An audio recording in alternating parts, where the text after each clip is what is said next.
Welcome to meeting number 34 of the Standing Committee on Public Accounts. The committee is meeting in public today and is being televised. A special welcome to Ms. Harder, Ms. Vignola, and Mr. Van Bienen, who are joining us today, replacing some of our regular members.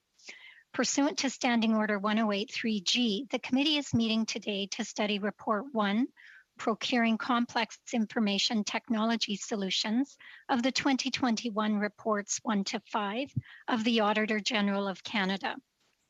Today's meeting is taking place in a hybrid format pursuant to the House Order of January 25th, 2021, and therefore members may be attending in person in the room and remotely using the Zoom application. Just a few reminders for members. Interpretation services are available for this meeting. You have the choice at the bottom of your screen of either Floor, English, or French. Before speaking, click on the microphone icon, excuse me, to activate your own mic. When you are done speaking, please put your mic on mute to minimize any interference. When speaking, please speak slowly and clearly. Unless there are exceptional circumstances, the use of headsets with a boom microphone is mandatory for everyone participating remotely. And should any technical challenges arise, please advise the chair. Please note that we may need to suspend a few minutes as we need to ensure all members are able to participate fully. I'd now like to welcome our witnesses. Joining us today from the Office of the Auditor General, Karen Hogan, Auditor General of Canada, Carol McCalla, Principal, and Joanne Murphy, Director.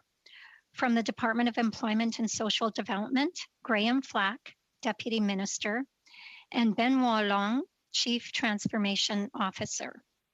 From the Department of Public Works and Government Services, Bill Matthews, Deputy Minister, and Lorenzo Irachi, Acting Associate Assistant Deputy Minister, Procurement. Treasury Board Secretariat, Roch Huppé, Comptroller General of Canada, Mark Briard, Acting Chief Information Officer of Canada, Stephanie Poliquin, Assistant Deputy Minister, People Management Systems and Processes Sector, and Samantha Tattersall, Assistant Comptroller General, Acquired Services and Assets. And from Shared Services Canada, Paul Glover, President, and Stéphane Cousineau, Senior Assistant Deputy Minister, Corporate Services. With that, welcome to all, and I will turn the floor over to Ms. Hogan for 5 minutes. Madame la Présidente, merci de nous donner l'occasion. Madam Chair, thank you for this opportunity to present the results of our audit report on procuring complex IT solutions. Joining me today is Carol McCalla, Principal, and Joanne Murphy, Director responsible for the audit. Procurement is often a key component of major IT initiatives. It is inherently complex because of the frequent changes in technology and business needs, because of the ambitious timelines, and because of the need for technical expertise. The government must engage with end users and suppliers in order to determine their needs, while also being fair and transparent. The government currently has about 21 large IT procurements underway. These are valued at over $6.6 billion. Our audit examined the procurement practices for 3 complex IT initiatives involving the Treasury Board of Canada Secretariat, as well as Public Services and Procurement Canada, Employment and Social Development Canada, and Shared Services Canada. We looked at whether they were on track to support the achievement of business outcomes and whether they upheld fairness, openness, and transparency in these procurement processes. Overall, we found that the organizations have made progress towards adopting agile procurement practices for large information technology systems. They applied new approaches, for example, such as testing prototypes before committing to long-term contracts. They also engage with end users and private suppliers early and often to define business needs. By engaging more closely with those who will ultimately use the system, the procurement teams can better understand whether a proposed system will be effective before awarding any contracts. Further improvements, the organizations will need to build on this progress. They will need to better train procurement officers, especially on how to apply new agile procurement practices. We found that the guidance and training on these approaches was limited or non-existent. We noted that other jurisdictions, such as the United States or the United Kingdom, provided their employees with more comprehensive guidance when rolling out their new agile approaches in procurement. In 2018, we examined the implementation of the Phoenix Pay system. Following its hearing on the matter, this committee recommended that all IT transformation projects should have independent external oversight and that senior management should consider the interests of key stakeholders. In the current audit, we found that the governance mechanisms for the three complex IT procurements could be strengthened. At the end of our audit, we saw that the Treasury Board of Canada Secretariat set up a new governance committee to support the departmental deputy heads who are responsible for modernizing core services. This continued engagement and oversight of senior representatives will be essential for these initiatives. As the government increases its collaboration with suppliers when applying agile practices, it will need more robust tools to promote fairness and transparency.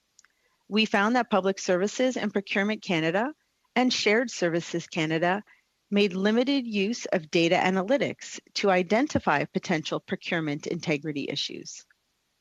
Finally, we found that it was not always clear how potential fairness issues were resolved. There was also a missed opportunity to better use the Fairness Monitoring Program to uphold openness and transparency within procurements. We made 5 recommendations.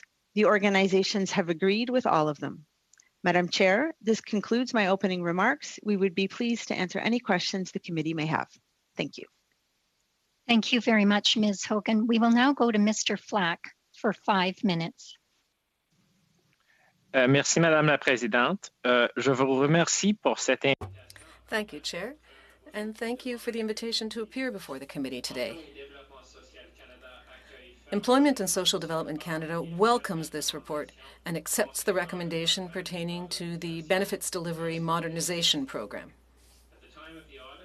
Its delivery modernization program was still in its program development phase, and the governance structure had not yet been finalized. While a governance structure had been in place throughout the project, it was finalized in February in order to take into consideration the creation of the Deputy Minister's Core Services Committee. This addresses the Auditor General's recommendation for ESDC. Again, thank you for the opportunity to appear before you today. Thank you very much, Mr. Flack. We will now go to Mr. Matthews for 5 minutes. Thank you, Madam Chair. I am pleased to be here with colleagues to discuss the ways in which Public Services and Procurement Canada is responding to the Auditor General of Canada's audit of the procurement of complex information technology solutions tabled this past winter. Madam Chair, as the Government of Canada's purchaser of goods and services, PSPC is committed to ensuring our procurement processes achieve the desired results while also being fair, open, and transparent. We are also modernizing our procurement practices so that they are more efficient and effective both for our clients and for those we do business with. This approach is particularly important when it comes to complex IT solutions, such as those cited in this report, namely the next generation pay system, the modernization of benefits delivery, and the government's telecommunications network. It should be noted that the Auditor General made 3 recommendations in the report that relate to our work at PSPC. We accept all 3 recommendations and we are following through on them. Madam Chair, I should offer a brief explanation of what agile procurement is and how it relates to our complex IT projects in government. Unlike traditional procurement processes, which are linear and result in awarding one large contract, the agile procurement process is iterative, meaning that there are opportunities to make course corrections in various phases of the process that can potentially result in working with multiple vendors on one project. Agile procurement involves establishing close collaborations between procurement experts, private sector suppliers, end users and clients, and maintaining this collaboration throughout the project. This is especially important in complex projects when it is not clear at the beginning of the project what kind of solution will address business needs. The first of the Auditor General's recommendations is for our department to work with Treasury Board of Canada Secretariat and Shared Services Canada to develop more comprehensive guidance and training for employees on agile procurement for complex IT projects. To respond to this recommendation, PSPC has established an Innovation and Agile Procurement Center to support contracting officers and their clients in delivering agile procurement processes. Furthermore, we have established a working group to lead work on creating training and guidance documents. This has led to the publishing of a playbook that explains agile procurement principles and collaborative methods of procurement, as well as when and how to use them. As to the third recommendation of the Auditor General on data analytics, PSPC has committed to finalizing a formal plan to operationalize the existing data analytics and data mining function by the end of December 2021. We will need to consult with stakeholders to develop and implement guidelines for addressing anomalies detected through data analytics by the end of this fiscal year. This will help us to strengthen procurement integrity within PSPC by identifying and therefore preventing potential issues. Madam Chair, to help fulfill the fifth recommendation from the Auditor General on improving our information management practices, PSPC has held virtual events on procurement information management for procurement officers. We are also continuing to update our existing guidance on information management. In the longer term, as we move to our electronic procurement solution, we have been updating the supply manual to provide guidance on how to maintain electronic files for contracts, and this content will be part of mandatory training for procurement officers. We are developing a strategy on information management for long-term complex projects and procurements to ensure that the records we keep can demonstrate the fairness of our procurement process. Madam Chair, fulfilling these recommendations will be made easier as we transition to our new electronic procurement solution called Canada Buys. This paperless, cloud-based system allows registered businesses to bid more easily on opportunities and manage contracts and orders for goods and services from the Government of Canada. This transition to Canada Buys has been iterative and gradual so that we can make adjustments as needed. This project has started, it's on scope and within budget, and should be fully implemented by the fall of 2022.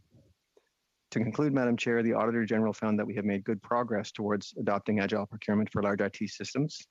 By focusing on areas where we can make improvements, PSPC will be better positioned to increase the use of agile procurement and project management to advance complex and transformational IT projects. Thank you, and I look forward to your questions. Thank you very much, Mr. Matthews. We will now go to Mr. Upe for 5 minutes. Thank you, Madam Chair. So we are pleased to be here with our colleagues from PSPC, SSC, and ESDC to discuss the 2021 report of the Auditor General on complex IT procurement. After my opening statements, my colleagues and I will obviously be available to answer the committee's questions. Madame la Présidente, je commencerai par expliquer.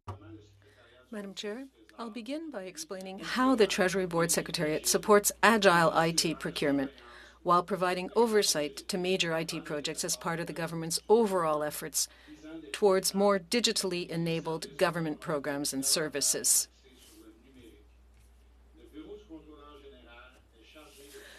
The Office of the Comptroller General is responsible for providing functional direction and assurance government-wide for financial management, the management of our acquired services and assets, and internal audit.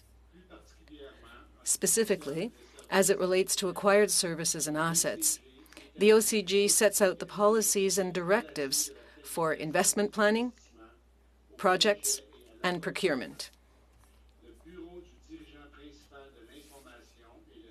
The Office of the Chief Information Officer and the Canadian Digital Service support government departments as they transition to a more digital government. Chief Information Officer, TBS also participates in IT governance committees to provide guidance and oversight throughout the development of an IT project. And the Office of the Chief Human Resources Officer oversees policies and regulations aimed at driving excellence in people management across Canada's core public administration.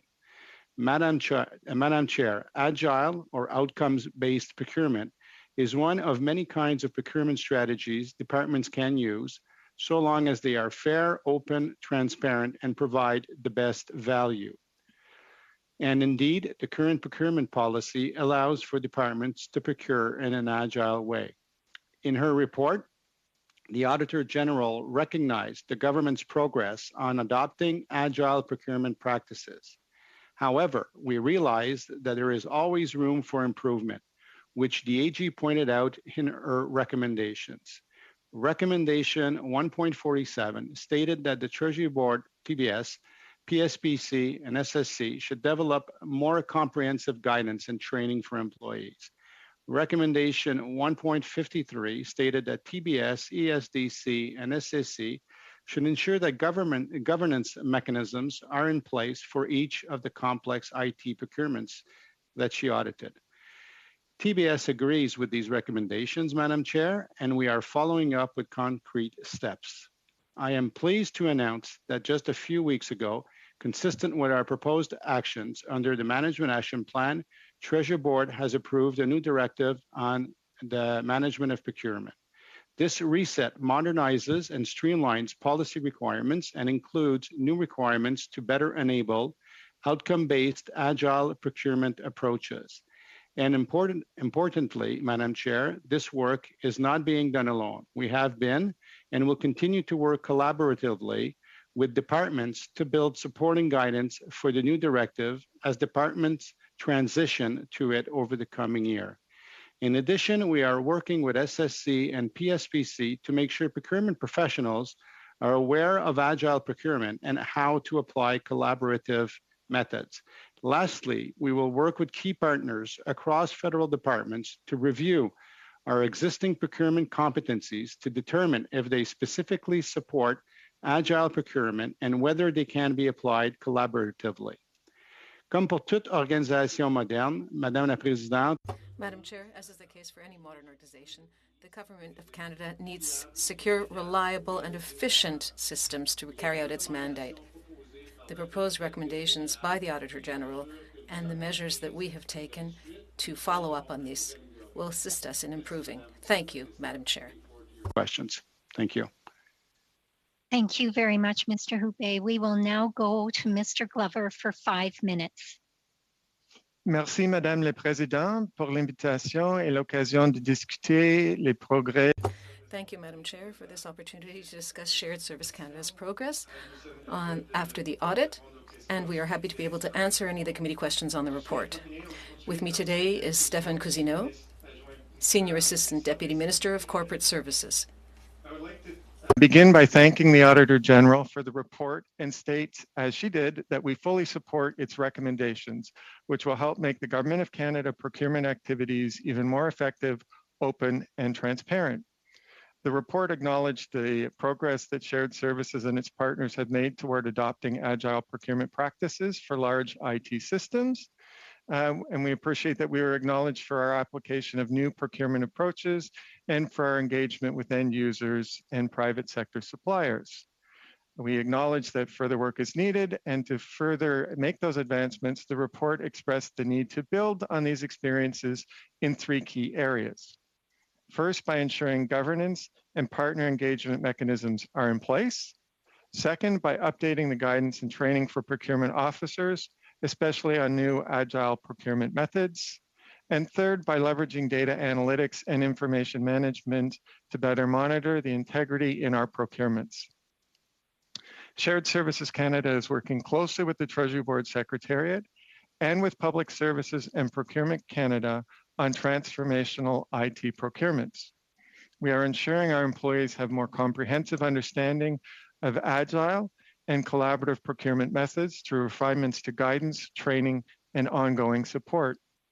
This includes the launch of specialized training programs to equip procurement officers with the skills, competencies, and experience they need to manage complex IT procurements. SSC is pleased to report that the processes are already in place with respect to the enhanced governance mechanisms. The department has had a procurement governance framework since July of 2019, which facilitates procurement oversight and control, as well as risk management and decision-making approaches to support transparency and accountability.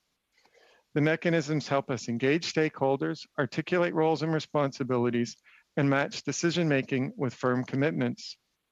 On data analytics, SSC is augmenting its capabilities through the development of an analytics strategy and roadmap. Our dedicated data and analytics team, which we've just established, will input procurement data into the department's repository this fiscal year.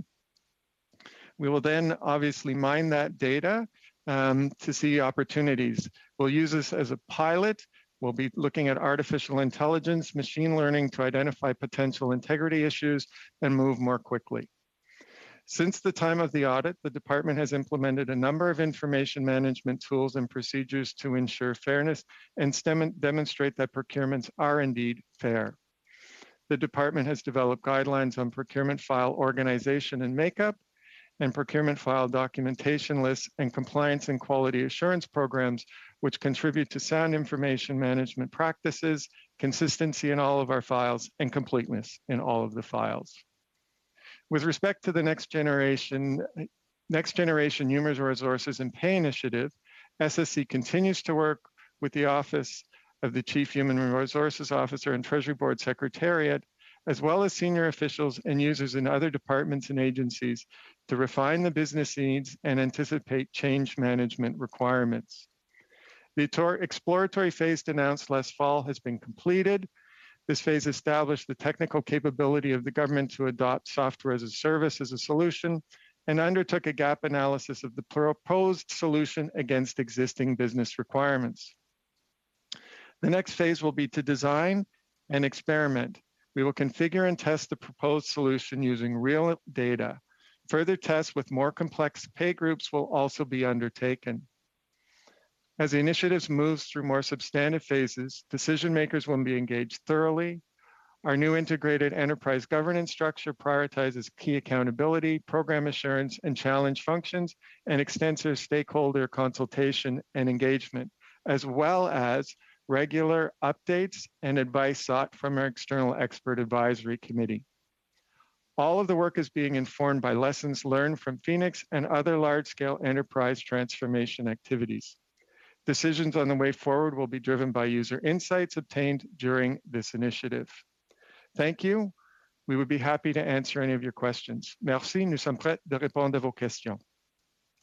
Thank you very much, Mr. Thank you. We're ready to answer questions. Move to our first round of questioning, which is a 6-minute round, starting with Ms. Harder. Thank you, Chair. And thank you to the witnesses for being with us today and for the opening remarks that you offered. My first question here will go to the Auditor General, Ms. Hogan. Ms. Hogan, in the report, you identify integrity issues having to do with procurement. Can you just tell me a little bit about what you mean by the term procurement integrity issues? In the report, you use words such as wrongdoing, bid rigging, collusion, and being able to protect against these things. Maybe just you could expand a little bit further on what is meant by procurement integrity issues. So that part of the report is recognizing the importance of departments collecting data and using that business intelligence in a good way to identify potential procurement issues that might arise. So the use of data analytics that was highlighted following the previous audits that we've done is what we're alerting to, that you can look for certain flags if you track parts of the procurement process in order to highlight areas where entities should go look a little bit further. So it's not that during the procurements that we looked at that we saw this. While we did identify opportunities to improve fairness and fairness within the 3 projects we looked at, it's not that we found wrongdoing, but that this was a way for entities to focus in on that. And I believe that Mr. Glover just alluded how shared services would plan on doing that going forward. Sure. So it's interesting because one of the things that your report highlights is that Shared Services Canada actually doesn't even have a mechanism by which they're able to monitor this. First, I find it interesting that it's actually up to the department to monitor itself. If the integrity issue is within the department, should it also be monitoring its own integrity? So I guess there's two things here. You have a lead organization who's a business owner who is responsible and ultimately the one who describes the business needs for the project. But you usually have a procurement, a lead procurement department. So whether it's Public Service and Procurement Canada or Shared Services that leads the procurement. So together, they collaborate on ensuring that a significant IT project is put forward. And so there should be checks and balances and monitoring there done by the procurement department as well as the lead department. I think this is one of the areas when we talk about the fairness monitor that could be used, right? The fairness monitor is an independent group that comes in and looks at how decisions were made or at how the procurement was rolling itself out. So there are ways that entities can self-check in an independent fashion. Again, governance. Sorry, I'm just going to interrupt right there. How do you self-check in an independent fashion? Well, there's just no way that I can self-check myself in an independent fashion. Well, you can if you help me understand how the Sure. SCC could do that. You can if you require the fairness monitor on all significant projects, right? The fairness monitor is done by an independent party. You can use that mechanism to demonstrate the fairness and openness of the process that was run. Okay, but in your report and in your opening remarks, you said that when it comes to fairness issues, and I'm directly quoting you, it's not always clear how those were resolved within the SSC. So help me understand.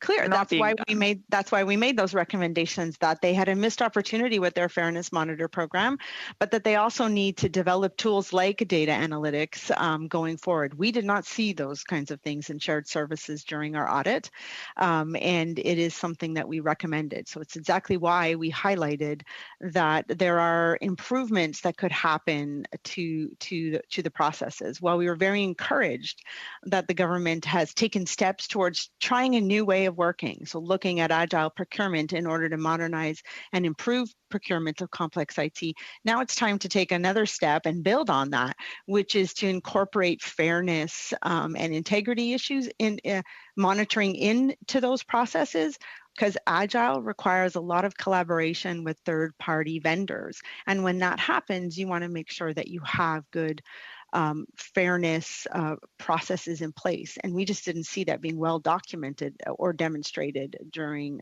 the audit work that we looked at.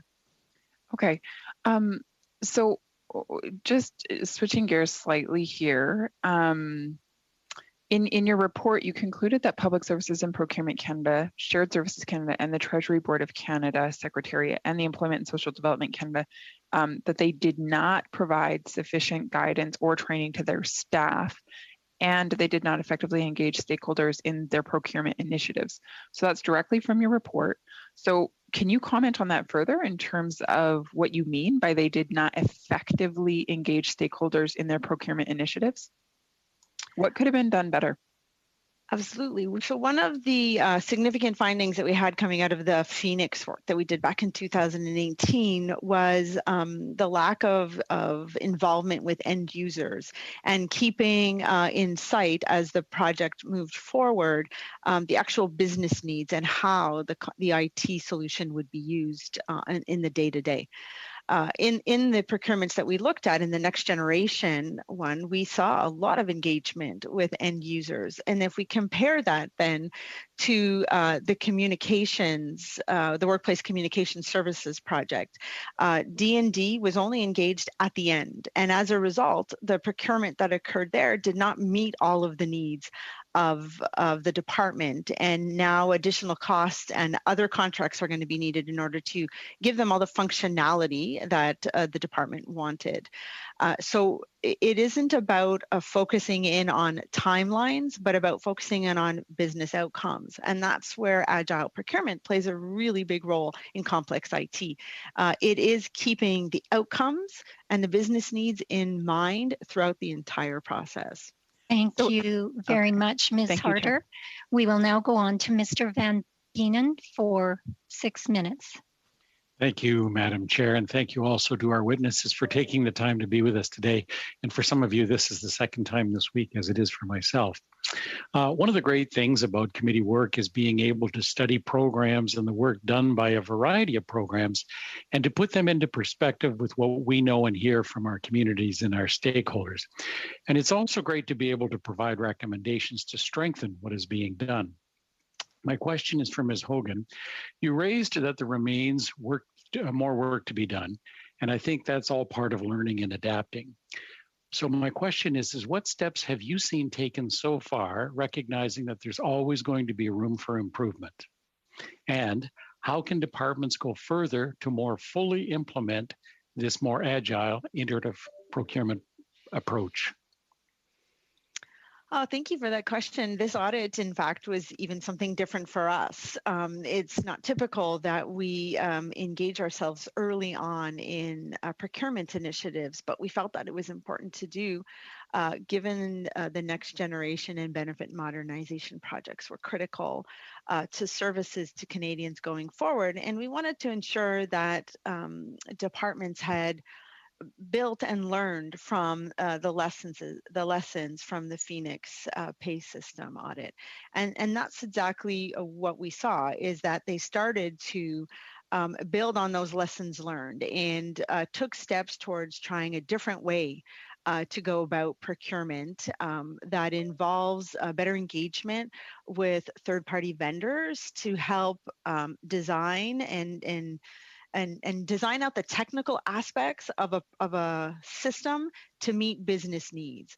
And so in those two IT solutions that we looked at, we saw that better engagement with the suppliers, and we also saw consistent engagement with end users. What they could build on improve now is not losing sight of that end user focus. And now it's about focusing on governance and making sure that there's a governance mechanism there that's clear, that there's good oversight and continued follow-up. And then building on training. So training is key for agile procurements because it requires a different set of competencies and skills than traditional procurement. And, for example, and one of the things we noted, better answers to questions that actually help inform the vendor in a clear way so that they can help submit a proposal that might actually meet business needs. So there's many little things that need to be built on, but I think I would highlight those as the two biggest ones. So this process involves getting closer to your vendors or a closer engagement, but at the same time, keeping your distance. And so how is that monitored? Well, and that's exactly where that fairness monitor would probably play a very key role. Right now, it really isn't designed as a control, but it has the opportunity to be a really effective control. So that's where training will also play, right? You have to be able to tap into the knowledge of vendors, but still remain transparent and fair and open as you go through the process. And so making sure you have those checks and balances are key. The governance and oversight will play a role, but then the fairness monitor to help ensure that matters are resolved in an equitable way is done is two ways that could be enhanced. Thank you. I'd like to direct a similar question to DM Matthews. We've just talked about allowing room for improvement and how that often results in better deliveries, greater flexibility, and value for your investment.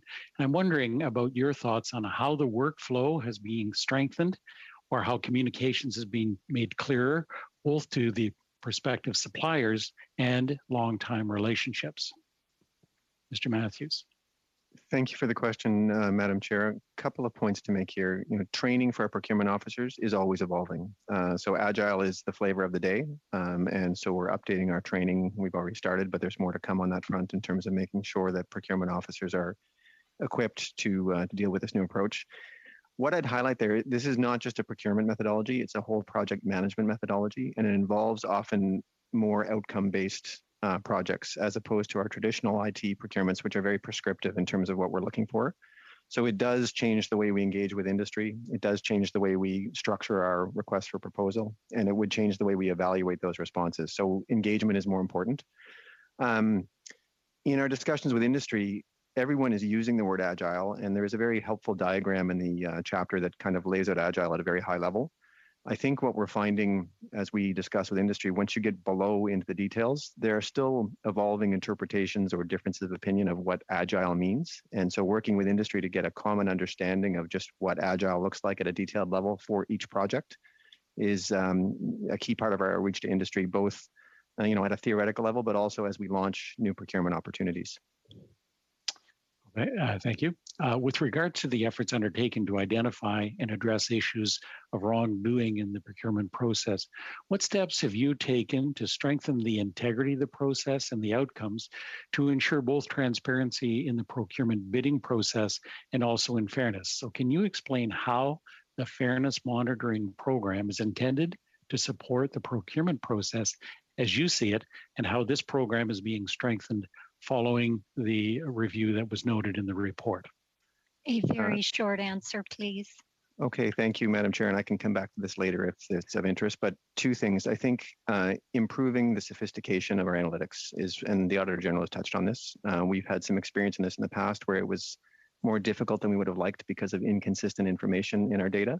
And so our new e-procurement system will help drive more consistent data, which should enhance our analytical ability. The fairness monitor piece, our expectation is, that they get access to the documents and the meetings they need to see or be part of to make sure the process is fair, and that they raise issues on the fly so we can resolve them immediately. I'll come back to that if they wish, Madam Chair. Thank you very much, Mr. Matthews and Mr. Van Benen. We will now move on to Ms. Vignola for 6 minutes. Merci beaucoup, Madame.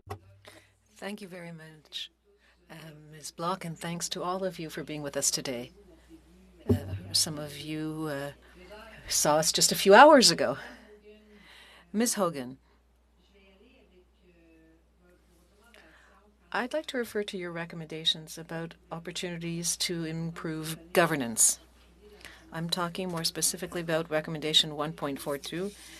Very quickly summing up, it's important for senior officials be better informed, etc.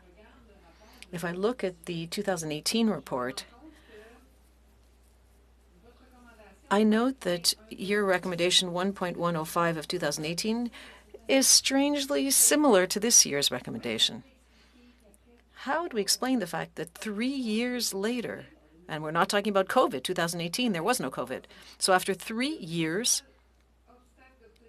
the main barrier to optimizing the Phoenix pay system is the lack of participation of senior officials, and this is still not resolved. In fact, the recommendation is very similar to the recommendation that we made in 2018. We have made some progress. I would say towards the end of the audit, the Ministerial Committee on Essential Services or Core Services was set up. And we didn't have an opportunity to see how the committee would actually function. I think that that committee is going to play a very key role.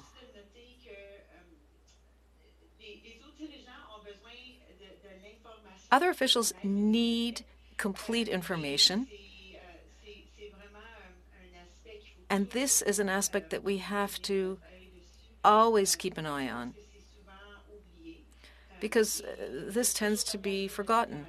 There's always room for improvement. So yes, it's taken a few years, but I am somewhat hopeful for this committee and the role that it should play in a complex IT procurement. Well, I am absolutely stunned when I'm told that there's a lack of communication and transparency and collaboration and working together.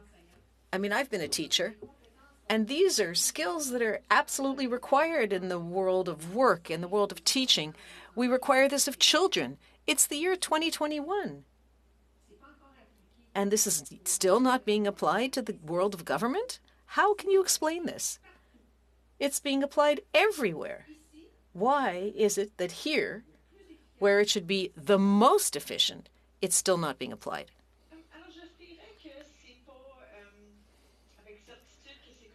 Well, I couldn't state with certainty that it's like that everywhere. I think it's every person's responsibility to create every official's responsibility to create an atmosphere that's open and safe to encourage honest and frank dialogue. We have seen in the 3 systems that we audited, I'm talking about NextGen for payroll, there's been a lot of collaboration and exchange. And so we see that there's an improvement, but that's not across the board. So it's up to the senior officials to ensure that this atmosphere is created and that the collaboration and communication and monitoring is always present in all procurement. I think they're on the right track. As we said in our audit, they're on the right track, but this requires increased follow-up to be sure that we are remaining in that right track. While you speak of the next generation of the payroll system, I got an email 10 minutes ago from someone who was desperate because once again, they got a $0 paycheck with no notice. NextGen, people are part of the defense, but if we're talking about problems in procurement, Phoenix, defense, etc., but in this case, both are for the same person. How can the NextGen be assured that the kind of situation that this has just occurred won't happen anymore?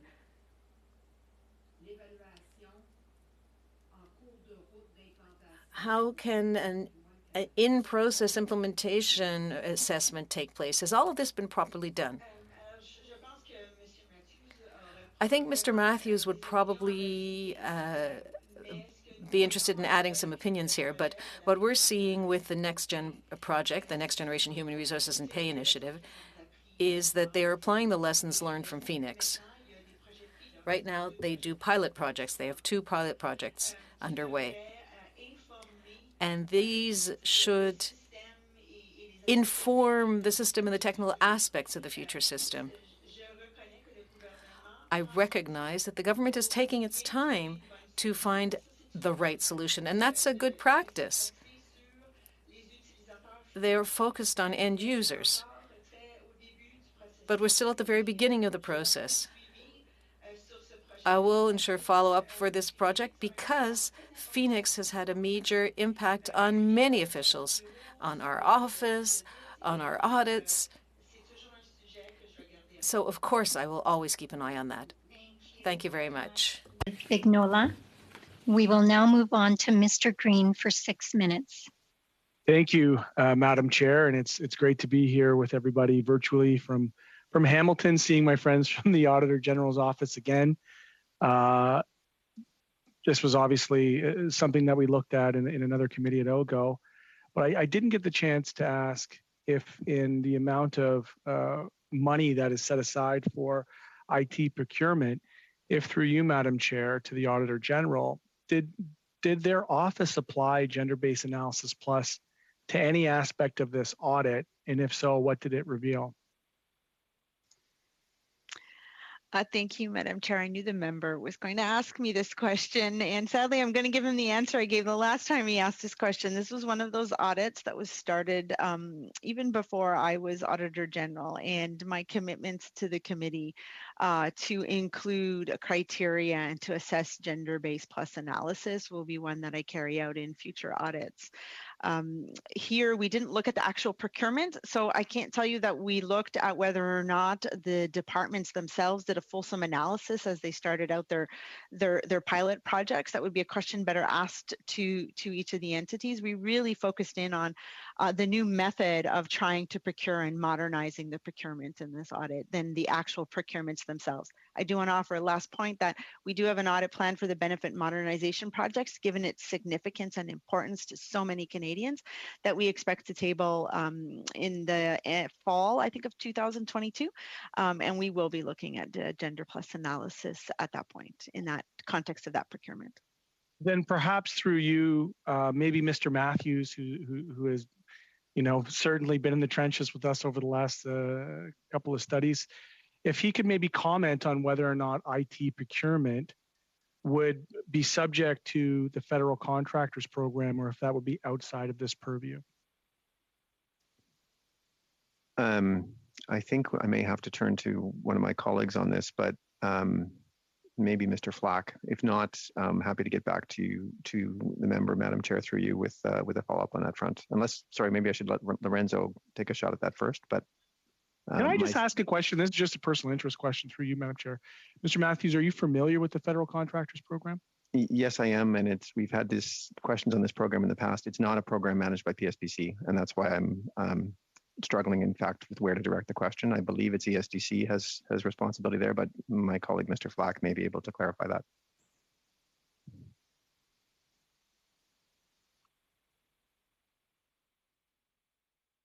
So is he here? Or there he is? He is, not to my knowledge, no. That it's not applied, or it's outside of the purview of? That it's not ESDC that manages the program. I have it up, and I'm not saying this as a gotcha, but what I'm trying to get at here is that we have these equity programs, these policies that are stated by the government that are supposed to provide equity in our procurement. We are probably the biggest procurement entity in the country by far, and yet it seems like the processes that this government have in place, while well-meaning, offer us no outcomes, no meaningful outcomes to actually apply what's already here. And so I reference that if I'm to understand correctly, on contracts that are over $1 million, there are certain parameters that are supposed to be triggered that would help make our workforce more representative, make the business that the government does with the general public reflect the general public, including women. Actually, in fact, in this committee, we clearly defined it. If I could, Madam Chair, you'll recall that we worked in a very bipartisan manner to be very clear in our definition of what the plus meant. Aboriginal people, persons with disabilities, members of visible minorities. We even included subgroups, I believe, from the Black community. And so if we have this program and it's under ESDC, under the labor programs, and we have procurement, where is that applied? The federal contractors program. Is it applied at all? Is it something that we should just scrap as a government because we're not using it? I believe it's the responsibility of the Deputy Minister of Labor, and I'll just have to consult with her and get back to you on that information. So in our IT procurement, it would have no consideration? Benoit, on the BDM procurement, has this played in?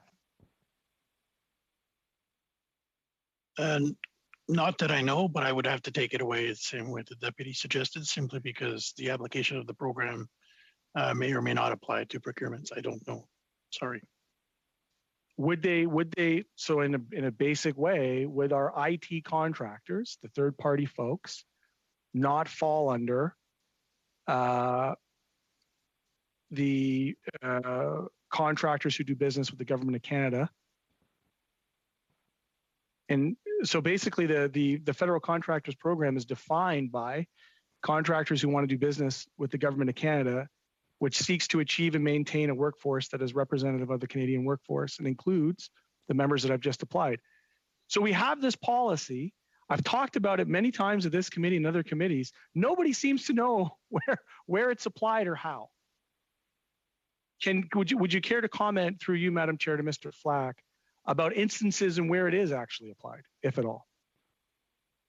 So if I could, I'd like to consult with the Deputy Minister of Labor, who I believe has carriage of the program, and then we can get back to you with how, at least in our department, it has been applied.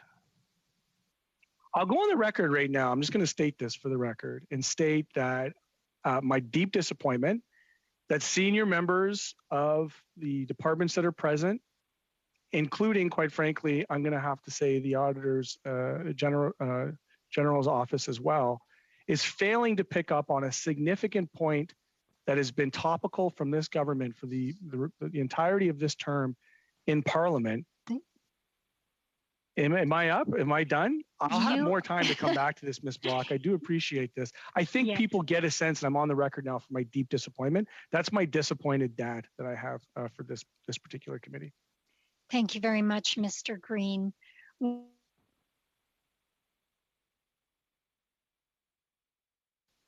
Thank you very much, Mr. Green.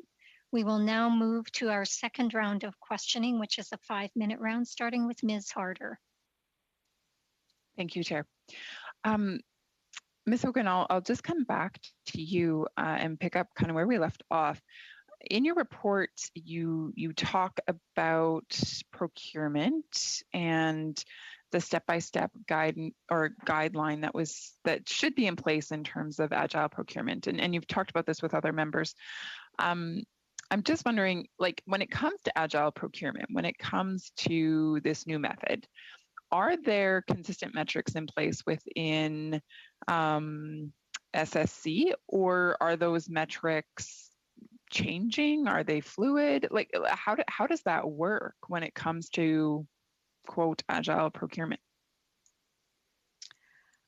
So I'm going to leave a little bit of space perhaps for Joanna Murphy to add in. I think between myself and Carol, she's probably the one who knows the most about agile procurement. I could talk about it in some generalities, but I think that your specific question is one that I can't answer at this moment. So I'll see if Joanna has some insights to add. Thank you for the question, Madam Chair. I think in terms of metrics, what I would say is that each procurement is very different, hence the need to be agile. Each, we'll say, complex IT project, it's a big question mark, is how are we going to solve this big problem? So I can't say that it would be a way of baselining and expecting a certain type of measure for an agile procurement. I think that each procurement in and of itself is going to be measured differently. I think the most important thing is whether you're going to meet the outcome of meeting the needs of your users. Okay, so the metric is basically it's a needs-based assessment. Very much so. It's outcomes based and whether you meet the needs of the user. Okay, and who determines what that outcome should be? That's where it is very important for the key players, so whoever is the owner of the system, to very much understand what the needs of the user is, to say, okay, this is what they need for delivering benefits. And if we arrive at delivering those benefits, then we've met our need. Okay, so coming back to you, Ms. Hogan, one of the things that has been written about in national papers, and of course is a concern to many, is the fact that so many contracts have been awarded to Cisco from within the SSC. And so, it's been called, quote, a pattern of dependency by Ottawa on a single network provider that has all but shut out competing bids. That's a big deal. So when it comes to procurement practices, then, on behalf of the Canadian taxpayer, I have to wonder, are there correct processes or strict processes, I should say, being followed? Are there consistent metrics to make sure that contracts actually are being awarded in a fair manner? So unfortunately, we didn't look at any of those contracts awarded to Cisco, and so I feel like I really. But I'm not asking about the specific contracts. I'm asking about the process. I'm asking about the process. Right. So our audit here wasn't really looking at the procurement process. We were starting to look at whether or not they were applying agile in a good way, right, and making sure that they were on the right track. And we found that there were a couple of gaps needed here.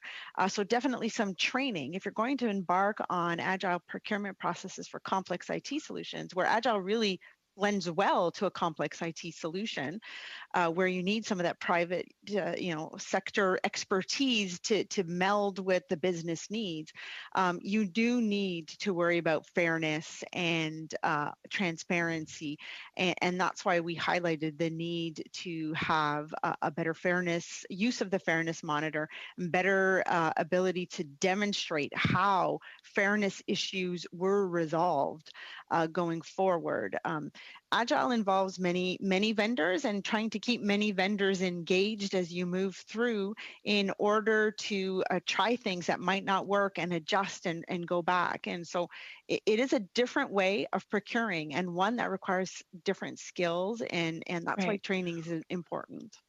So your report highlighted, though, that process isn't clear, that adequate training isn't being provided, and that step-by-step guidance isn't being given, correct? Absolutely, which is why we recommended that they should do that. The playbook doesn't even define what agile procurement is. And in order for this to be successful moving on, these two initiatives, the next generation of pay and the benefits modernization, are at the start of it. So in order for this to continue and work well going forward, that needs to be developed now so that the procurements can stay on the right track. Okay. Thank you very much, Ms. Harder. We will now move on to Mr. Sorbera for 5 minutes.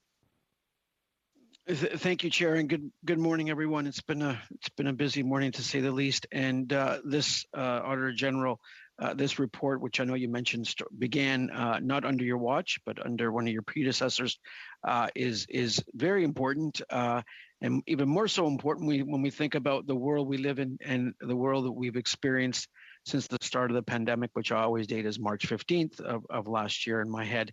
It's ingrained in many Canadians, of course, because of what's happening towards digital adaptation and what consumers and individuals are doing. I have a couple of questions. I'm going to try to pull up all the speeches that were provided today. And I believe the first one is with regard to the Office of the Comptroller General. And I know not every MP speaks and references the Officer of the Comptroller General every day, but I would like to expand. I think it's Mr. Roche-Houppe, if I'm not mistaken. I would like to expand in terms of your area of responsibility in overseeing, if I'm going to use that word, or assurance government-wide for financial management, the management of our acquired services and assets and internal audit. Just clarify, the responsibility of the asset comes to you at the end, or do you have oversight during the process?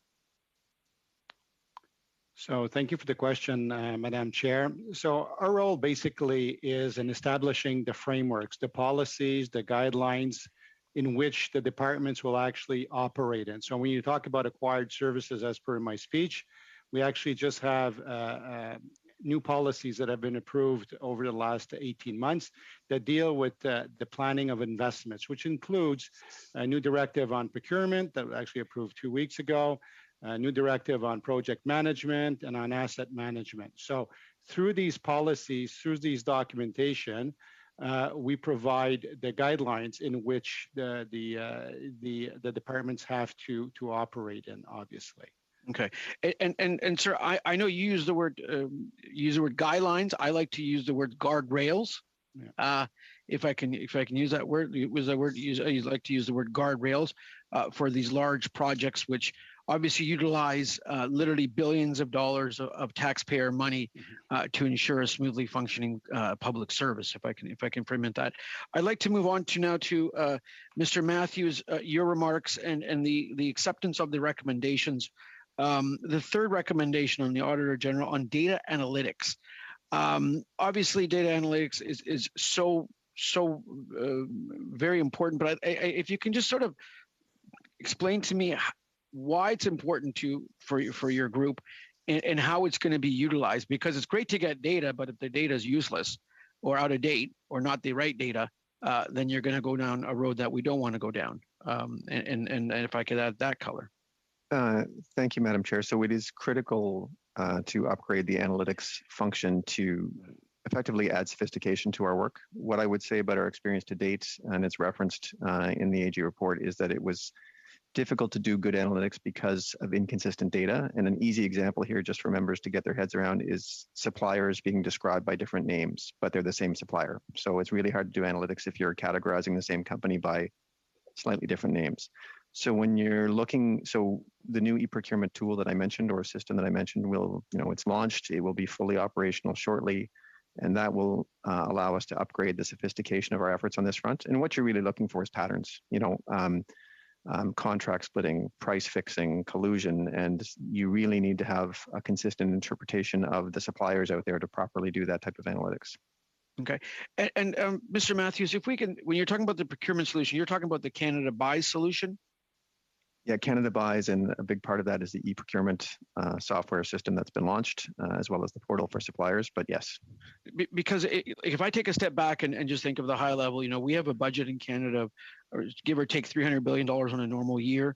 60 billion of it is that's salaries and et cetera to pay the wonderful public servants that run our government, provide the services. And we want to make sure on the procurement side that I would hope that there's some centralization on the procurement side, and that Canada Buys takes us that way. And I'm going to use the word efficiency or efficacité in French.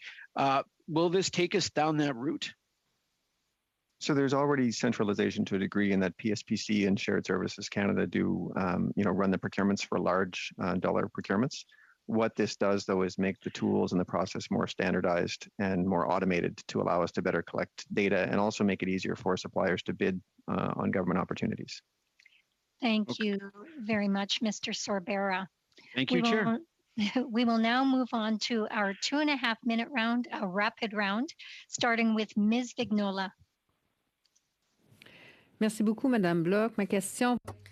Thank you very much. I have a question for Mr. Matthews. Mr. Matthews, agile procurement when it comes to IT, does this mean that you have to nearly 100% have to ignore the competitive process to favor one company? Or do you use the competitive process, but do you therefore favor resellers of products of the company used without a competitive process? Is that what agile procurement means?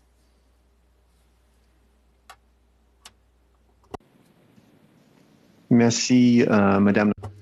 Thank you, Chair, for the question. I would say neither. The agile process uses a competitive process to select a supplier, and in several cases it will be for several suppliers. The idea is to divide a major project up into several tranches that are smaller. And so we can select several suppliers to participate in the project. The idea is to be able to revisit the project, to be able to adjust the objectives, the time schedules, etc. Project, one big contract, one big competition, you're dividing it into pieces and in fact often working with multiple vendors, but also getting feedback partway through, revisiting and adjusting the schedule and the approach going forward. Où est la compétition si en... So where is competition if in the end everybody's in the same project? The company's going to get most of the profits rather than the resellers? They're just going to get a what? I mean, so what's in it? The Quebecers and Canadians' money in there. We want to be sure that in this process there is no price concentration or no overly great price concentration. Thank you, Chair. In the two examples that the Auditor General has used in the report, HR NextGen and DDN, you'll see that there's many people. In one case, there's SAP Workday, and I forgot who the third was, but there's a third in the BDM project. So that means more contracts rather than one large contract.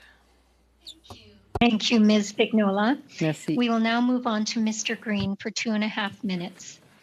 Rapid fire. I'm going to ask one question to each of the representatives for all the departments that are present. And the question is very simple.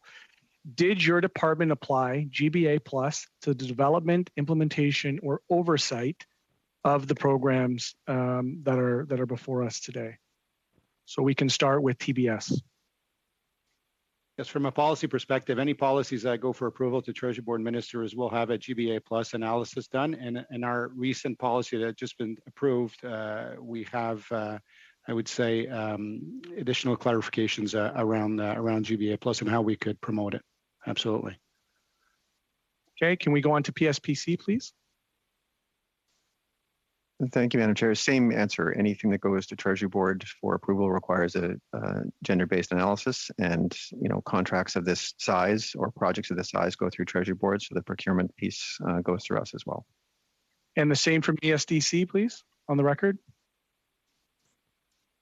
Yes, everything we submit through Treasury Board has the GBA Plus analysis. And lastly, shared services, please. Thank you, Madam Chair, for the matters question. Same answer as my colleagues. Absolutely. Madam Chair, I'd like to make a request that all departments please submit in writing the analysis that they used for GBA Plus on this study, so that we can get a better understanding as to how it was actually implemented beyond the actual policy. So if we can get their analysis in writing, that would be great. That'd be greatly appreciated. And I'll relinquish the rest of my time. Thank you. Thank you very much, Mr. Green. I am sure that each one of our witnesses will commit to honoring that request. We will now go on to our 5-minute round, starting with Mr. Berthold. Merci beaucoup, Madame la Présidente. Thank you very much, Chair. Madam Chair, there are several things about this study and the Auditor General's report that strike me. First of all, Ms. Hogan, I'm astounded to see that in this whole process, in this Agile instruction booklet, there's no description of what exactly Agile procurement is. Can you tell me how it's possible to understand a process that isn't described when you're trying to explain it to people? I mean, I was just gobsmacked. We had that dialogue with the departments in our audit. I think that they explained that they were trying a new process, a new way of doing business, and so they hadn't updated their training or their guidelines. And that's why we mentioned that in other countries where they're trying to use a more agile process for procurement, they've taken the time to develop this kind of guideline, or these guidelines for employees. So that's why we made the recommendation. And I agree. I think there should have been better guidelines for what this kind of procurement is. In your report, Ms. Hogan, there are several examples. I'll come back to it a bit later. But you said that you were thinking that this is a good thing that the government is taking its time. Well, there's taking its time and taking its time. I see that in the procurement process that you've described, in terms of ESDC, there's been a project underway since 2013. Now, I understand that in 2013, when the project was launched, the information technology is not the same as now. So in terms of information technology, taking your time, I mean, really, in Phoenix, their citizens have been waiting for their pay for so long. Don't you think that while it's important to take your time, you also have to be able to give the various departments a means of acting quickly so that the choice that's going to be made is not going to be obsolete once it's finally made? I agree with you that there's a difference between taking your time and taking too much time. If you take the time to better develop the needs and describe the needs of the users and to be sure that the system is going to meet these needs,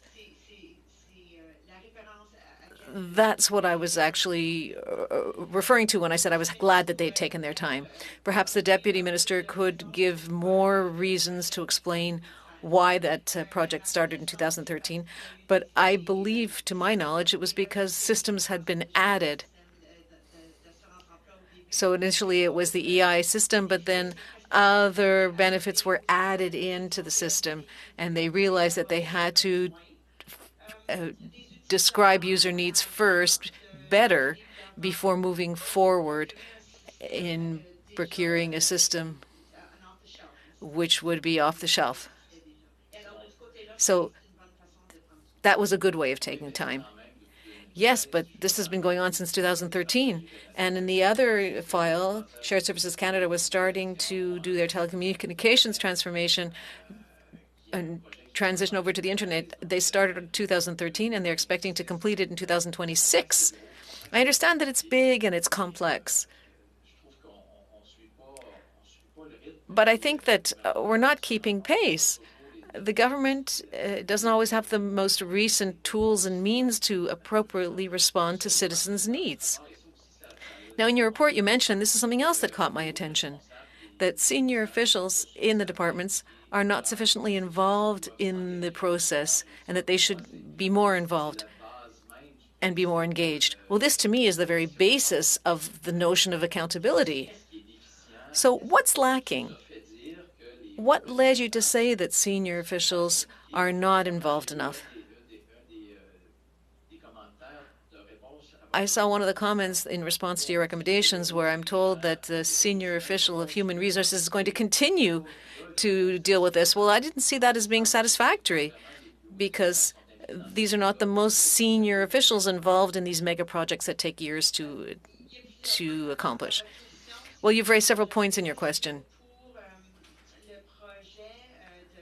I would say that for the communications project, it was clear that national defense was not involved in the decision-making until the very end. And so the senior officials of the department who were going to be using the system had not been involved. What we saw in the other two procurements, one was for the modernization program. The rules and responsibilities were not well defined in the BDM program. And so sometimes things were not clear. Governance was lacking in the benefits delivery modernization program. And could I make one final point? I just want to mention the subcommittee. The Deputy Ministers Committee is going to play a major role, but that committee was only struck towards the end of the audit period, so we weren't able to determine whether or not they've been effective. Mr. Berthold. We will now move to Mr. Fergus for 5 minutes.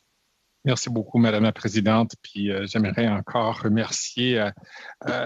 Thank you very much, Chair, and I'd like to thank the Auditor General. I think you're doing an excellent job, you and your team, in producing these reports. You've answered several questions, but perhaps I could ask some questions of the Deputy Minister. Perhaps I'd like to ask a question of Deputy Minister Glover of Shared Services Canada. Mr. Glover, first of all, I'd like to congratulate your team. You're doing an outstanding job during the pandemic. This is beyond the scope of what this Auditor General's report deals with, but we all know that the digital transformation is very difficult, especially when it's decided to do this across the government.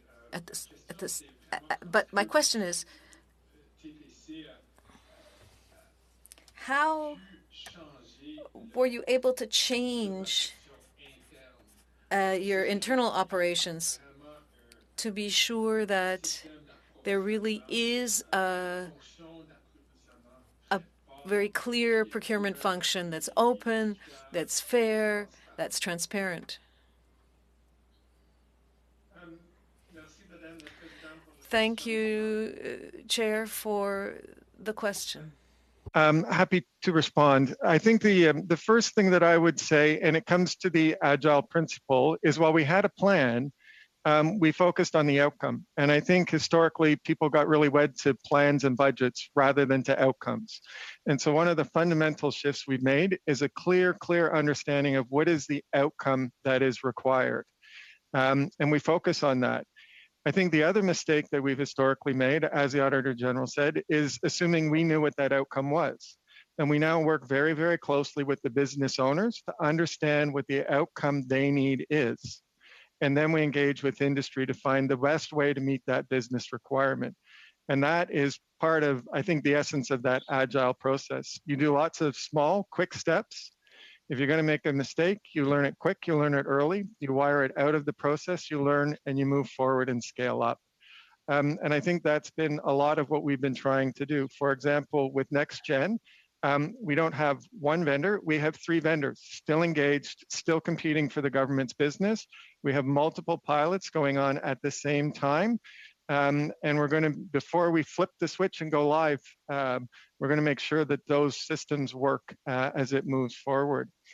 I think the other thing that's key in this, as the Auditor General has said, is transparency. And so there's been conversations about Cisco and the network, and we work very closely with industry. We inherited a lot of Cisco gear when SSC was created, but moving forward, we have sought opportunities where we can have open, transparent processes. We've documented, as the Auditor General has said, we need better documentation to anchor these things, what our network strategy is. We have regular sessions with industry to guide that process. And then in terms of oversight, we have external experts review what we do to make sure that we are applying those principles consistently. We invite our internal auditor, who is independent and accountable to the Controller General, to look at what we are doing. So we have tried to make sure that those processes are there. For very large processes, we regularly engage the Fairness Monitor moving forward. So it's quite comprehensive. We've also internally strengthened our internal disclosure process. So if people internal to the organization feel that there is anything inappropriate, there's a person they can speak to that is independent, confidential, so that they can raise those concerns and they can be appropriately dealt with. So it is quite a large program of work, systematic end to end. You are muted, Mr. Fergus. Voilà, après 15 mois, vous auriez dû penser que...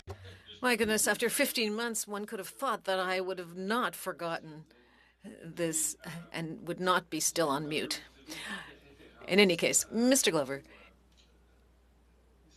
you've referred to NextGen, and that's the payroll system. So I'd like to understand that for my constituents, there were major consequences and fallout from the existing system. Could you give our civil servants some reassurance that the approach that you have just adopted to be very flexible, agile, ready to change directions, that is the best approach so as to be able to create a human resources and pay system?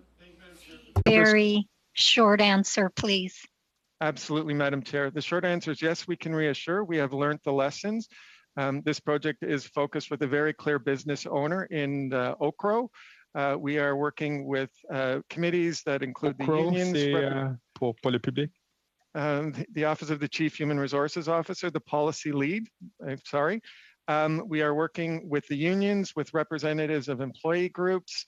We continue to have 3 world-class providers, Ceridian, Workday, and SAP, all competing for our business every step of the way as we move forward. We are in active pilots with 2 of them, and we have external expert advisory committee, one of the things that was missing before. Thank you very much.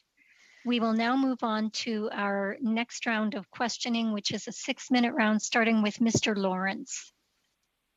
Thank you very much, and appreciate everyone their work going. The transformation of the digital infrastructure within our government, I think, is one of the least. Pardon, Madame la Présidente. Pardon, Chair. Point of order. The sound here has a lot of echo in the room, so that the interpreters cannot work off of this. My apologies. I've clicked off. I've switched to my microphone, so we're all good. My apologies. As Mr. Fergus said, you'd think 15 months in I'd be able to figure this out, but so thank you very much. I think digital, as I was saying, digital transformation is one of the key elements going forward. Very sort of underreported, but an absolutely important thing, because in order to deliver clean water to Indigenous peoples, or whether to operate government efficiently, we need that digital transformation. Here are my concerns, though, with respect to what we're seeing here, and I think the challenges are significant. Agile came about in 2001. Agile is fantastic at developing user-friendly software for relatively smaller projects. However, articles are starting to appear now in 2018, 2019, and so forth, that Agile has its weaknesses. And what do they point to as potential weaknesses for Agile and where it doesn't work best? Well, they go to big data because big data requires enterprise systems. And so the iterative process makes it challenging. What other organizations do they say Agile is challenging for? Well, where we've got poor communication, well, in the Auditor General's report of 1.28, it says we have poor communication. And we've seen that between the different industries with our departments within the government, whether ESDC and CRA, you couldn't even tell who was filing what when. And now we're going to have these iterative small projects that are now that we can't even get the government to control about. Another part where they say, where Agile does not particularly work well is where there's poor tracking. 1.55 of the AG's report says that.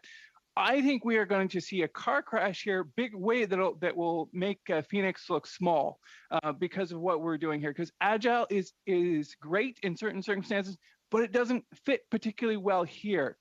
Please, someone on this committee, align my fear that we're not going to waste billions of taxpayers' dollars by using a thought process for Agile procurement and Agile software development that is not a great fit here, and no one can see that.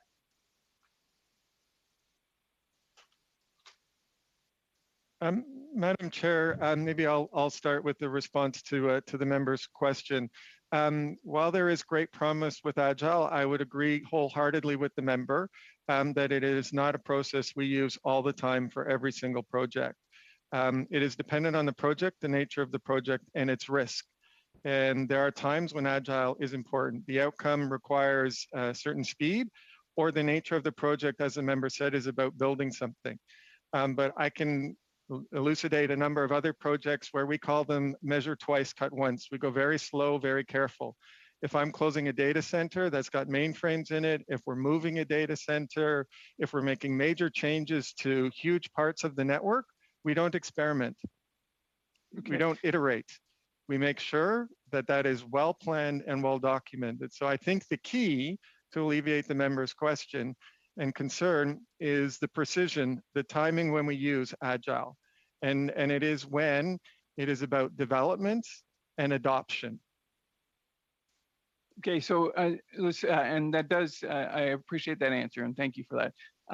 But let's drill down on that. So when we are working on Agile projects that go across departments, or sorry, not Agile, I mean software development, my apologies there. When we're looking at software development or digital transformation projects across departments, how are we making sure that we're not repeating the same errors that are currently going on right now, where ESDC software cannot talk to CRA and thousands, if not millions of Canadians are being left out in the cold just because two software programs cannot talk to each other within one Canadian government?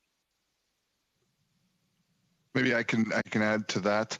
Part of the work that we do at the Enterprise Architecture Review Board, where these major initiatives come through as part of their governance process, is to ensure that alignment and interoperability. And one of the recommendations we make is to make sure that there are interdepartmental teams, including governance teams, that are working together to allow for that alignment and that testing. And then maybe just to add to the previous question, that is part of some of the benefits of what Agile does, is it allows you to get some of those answers, some of those mitigations out early before you get to the end and realize that things aren't working together. So there is benefits to that side of the equation. So I hear that, and that is definitely a benefit of Agile. But one of the challenges that software developers who use Agile software development all the time will say is that yes, you can develop and test these systems, but the challenge is often you can't scale up because it works in its small component, and then you end up testing and spending millions and millions of taxpayers' dollars. They work in those small parts, but when you start to expand it or scale up, which the government does, and it's often less expensive just to get off-the-shelf software. We have many democracies that do the same work that we do, very similar to the ways we do it. Do you recognize that's an issue? And are we also looking at what the UK, what the United States, what Australia are doing? Yeah, so, and this could get into a very technical discussion, but there are a couple of elements that are important. Scale is always a necessary factor, and that's why we look at enterprise architecture and interoperability to ensure scale. And when you can buy something that already does exactly what you need versus building it yourself, commercial off the shelf, that is always the right way to go. The very worst scenario is buying an off the shelf that you then have to customize. And that's part of what we saw at Phoenix. So these are important architectural discussions, and they're part of the ongoing process that we do as projects come through. Thank you very much, Mr. Lawrence. We will now move on to Ms. Vignola for 6 minutes. Merci beaucoup. J'aimerais... Thank you very much. I'd like to talk about NextGen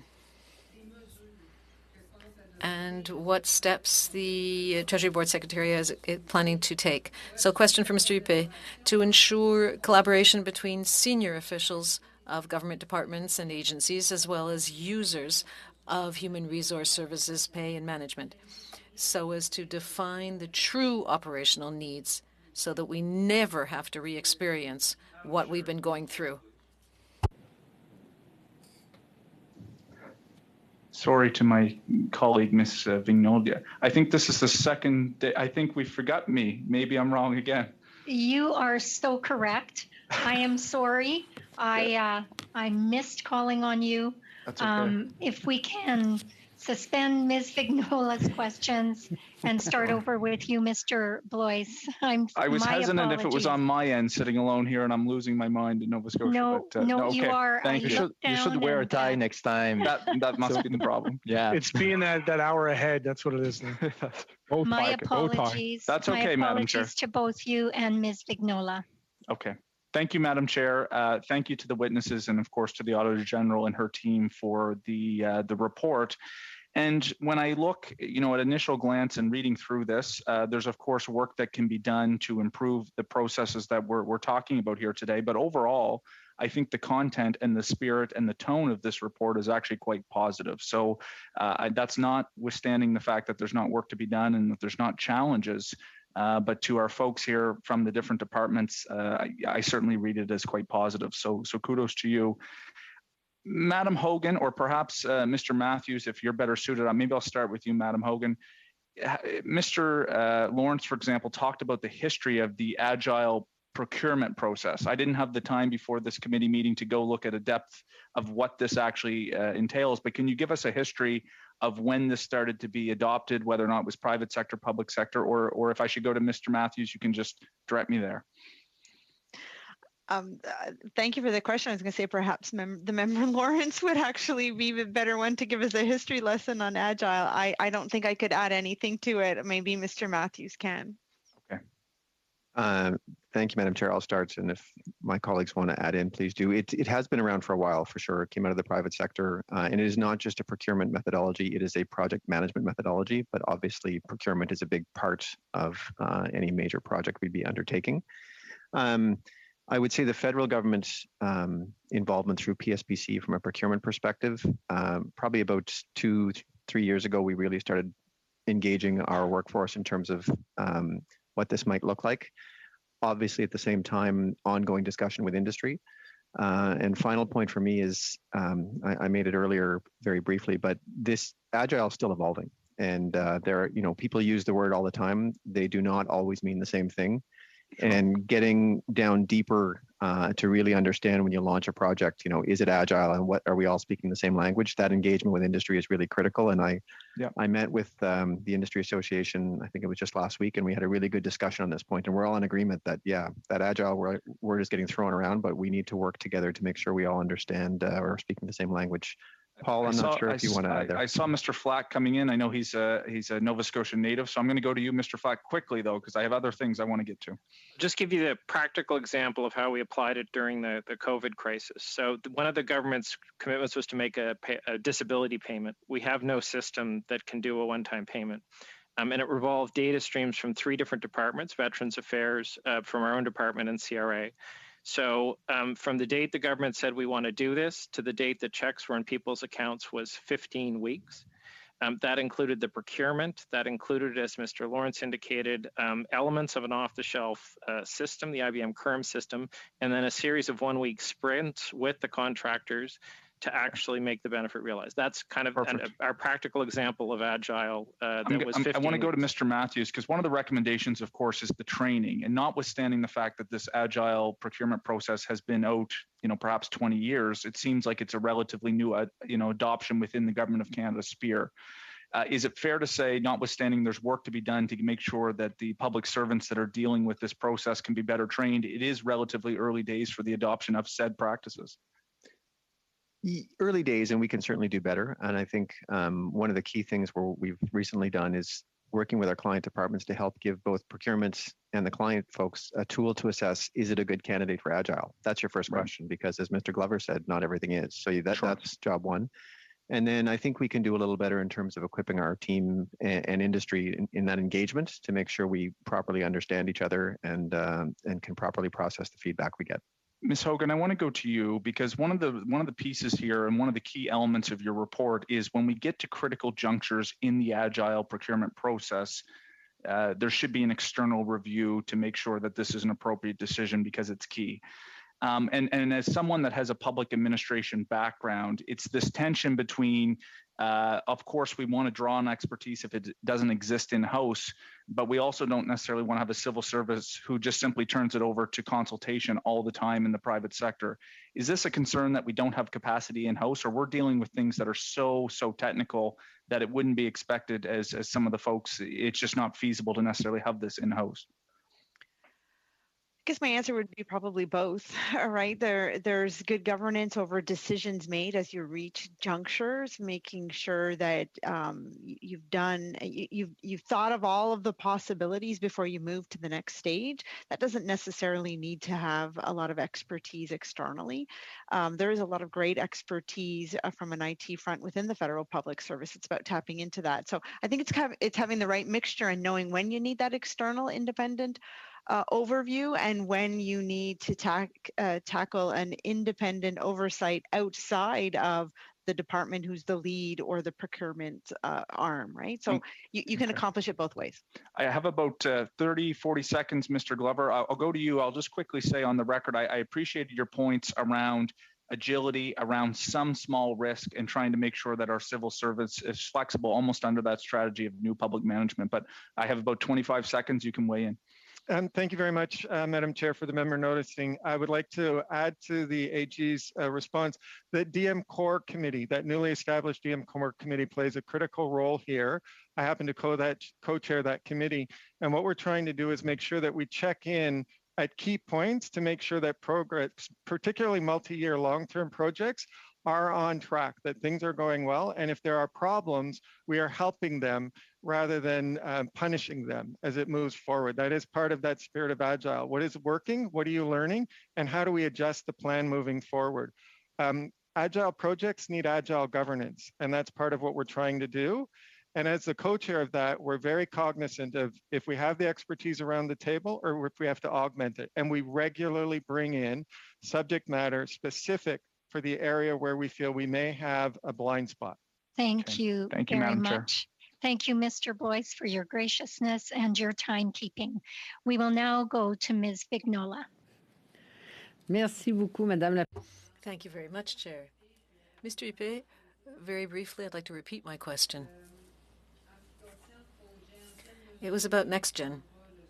What steps will the Treasury Board Secretariat take to ensure the collaboration with senior department and agency officials and users of human resources for human resources pay and management so as to define the operational needs and foresee the requirements for change management? Thank you for the question, Madam Chair. I'd like to refer this to Madame Poliquin, but first, a word. I think this is very important. One of the lessons we learned from Phoenix, consultation with the key players and key stakeholders is essential, and that was recommendation 1.53 that referred to that. And in our action plan, what we mentioned is that the Office of the Chief of Human Resources works very closely with the key players to ensure their needs and to understand the capacity of the various systems that are under review currently. In addition, the initiative is being closely tracked by the Deputy Ministry Core Services Committee that Mr. Glover just referred to. So really what we're doing is to ensure that we properly define, and we're also working closely with the key stakeholders. When I say key stakeholders, I mean the other departments and other organizations, to be sure that we understand the processes that are needed and the capacity of systems to be able to actually process all of these this information effectively. Ms. Poliquin, would you like to add anything, please? Yes, sure. I'd be delighted to. Throughout the procurement process, and now we're in the exploratory process, we have been consulting users and communities. So we're talking about 1,000 people in the first phase were consulted. We're talking about users, Human Resource Committee, Pay Committee, community managers, senior officials. In terms of governance, governance was established. There is the Deputy Minister Committee, which is co-chaired by Deputy Minister Glover and the Chief Human Resources Officer, and the departments that are part of the pilot project. In addition, there's a Deputy Minister Committee, there's an ADM Committee, and it also involves the Chief Human Resources Officer, because we want to involve the human resources community in the solutions development process and in any process which will be able to support the ultimately selected vendor. And to you, to your mind, these committees provide sufficient monitoring to ensure that everything's going to go smoothly and that any potential problem would be quickly resolved? Well, given the fact that my organization, the Office of the Chief Human Resources Officer, is the lead for this project, that's a major step towards improving over what was done with Phoenix. The Chief Human Resources Office dictates what the vendor must have in order for the solution to be deemed effective. And we're there throughout the process. So because it's an agile, iterative process, and we're in a pilot stage where we're going to be testing without affecting civil servants' payrolls. We're going to be able to test and see whether it works. And if it doesn't work, we can adjust appropriately. Thank you. Sometimes in an organization, whether we're talking about in the private sector or the public sector or government or whatnot, sometimes hierarchy ends up creating silos between people. How do you break those silos to be sure that if there's somebody who isn't in the upper higher ends of the hierarchy, who has a good idea that's actually feasible and simple and would save money for all taxpayers, how do we make sure that that person and that person's ideas are going to be listened to and not denigrated and put down? Well, I could begin to respond, and perhaps I could refer to Mr. Glover if he would like to add any information. I think we're currently involved in a major consultation wave throughout the public service to understand what users need. We want to know what the HR community needs so that the system will work.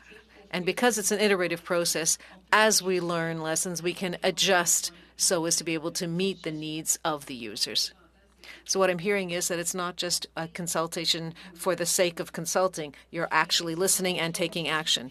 Yes, because this will be part of the tests and the testing. So as we have a product that's ready to be tested, the same users will be able to determine whether or not the product is working. Thank you, because often we were concerned that hierarchies would block, and the fact that they're silos, they would get in the way. And that's always a concern in the world of labor. So when you plan, you have to look at the current situation. You have to have goals. You have to have timelines. You have to have accountability. You have to be able to understand what's happening. You also have to analyze all of this. Where is your analysis plan? Where's the roadmap for implementation to support recommendation 1.64 for shared services. This is begin to use analytics and data analytics to be able to detect problems of integrity or contegrity issues in the supply process. Where is the department's strategy? Sorry, Ms. Vignola, we do not have any time for an answer to that last question. We are well over time. Perhaps we could ask for an answer in writing. Yes, I see a thumbs up to that. Thank you very much. We will now move on to Mr. Green for 6 minutes. Thank you, and I'm simply unwilling to kind of accept where we're at as it relates to the gender-based analysis plus, based on the past work that we had done at this committee in a nonpartisan way to give clear direction to staff. So through you, Madam Chair, to Ms. Hogan. Ms. Hogan, have you considered in your line of work doing an audit across departments on how they use gender-based analysis plus? And I know you've talked about being committed specifically to using it within your own office and your own analysis. But I look at this federal contractors program and I reference the recent article in the Globe and Mail, the study that was conducted by Abacus Data that was commissioned by Senator Colin Deacon and the African Canadian Senate Group, which demonstrated what the feeling is, qualitatively speaking. And I think what we're going to find here, quantitatively speaking as well, we have programs like the federal contractors program. Nobody seems to know about it. Nobody seems to be able to provide clear analysis on what the plus is within their analysis of GBA plus. So my question through you is, has your department ever considered, or are you in the process of considering doing a study, an audit on the government that might bring us back a clear picture of exactly where we are when it relates to equity, diversity, and inclusion within the public sector? We absolutely are. I was trying to see, I have so many little papers around here. I was trying to see if I had the one with the list of upcoming audits to give you an exact date. But I want to say it's in 2022 to do exactly that, to look at it in a much more horizontal way, and to see the kind of progress and whether or not it is just part of a Treasury Board submission document or if it's really being put into action. I just don't know off the top of my head the date of that. I could provide that information to the committee if you would like, it's on our website and we could consult it and let. Yeah, I mean, I'm keenly interested. I'll be watching with interest, given the testimony of the members present here from the different departments, to see exactly how they're doing the gender-based analysis plus in their submissions to the TBS, to see if there is a standard, a national standard on how this is being applied through the TBS. Because what I'm afraid of, and I'll just, I'll play my cards right on the table here, is the language of equity, diversity, and inclusion without a commitment to outcomes and actions. That, setting aside a partisanship, the conversation around what identity politics look like, without actually having a commitment to justice, in my opinion, is actually worse than not even like bringing it up and talking about it and committing to it in the first place. I actually think it does us a disservice to have policies like the federal contractors program that nobody seems to know about, that we have no idea if it's been applied. You go on their website, not one company which is over $1 million, which is supposed to have an equity policy in place, which is supposed to be audited. If they're not audited, compliance says that they will not get further business. Not one company is on that list.